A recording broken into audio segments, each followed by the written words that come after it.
বিশ্বনবী হজরত মুহাম্মদ মুস্তফা সাল্লাল্লাহু আলাইহি ওয়াসাল্লাম ইরশাদ করেন, কাদাল ফাকরু আইয়াকুনা কুফরান, অর্থাৎ দারিদ্রতা মানুষকে কুফরির দিকে নিয়ে যায়।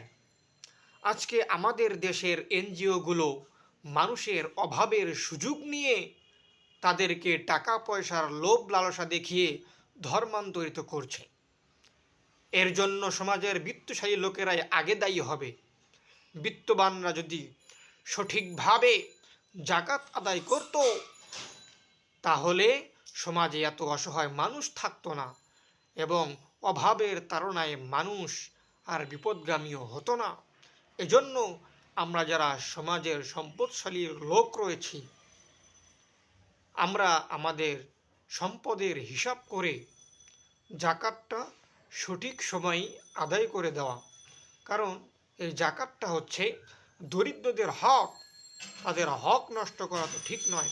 কারণ জাকাত দেওয়া, এই গরিবের হক আদায় করা, এটা আল্লাহ তাআলার ফরজ বিধানসমূহের একটি ফরজ বিধান। এজন্য জাকাত আমাদের যাদের উপর ফরজ হয়েছে তাদের সকলকেই আদায় করতে হবে।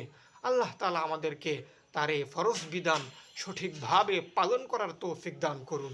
আমিন।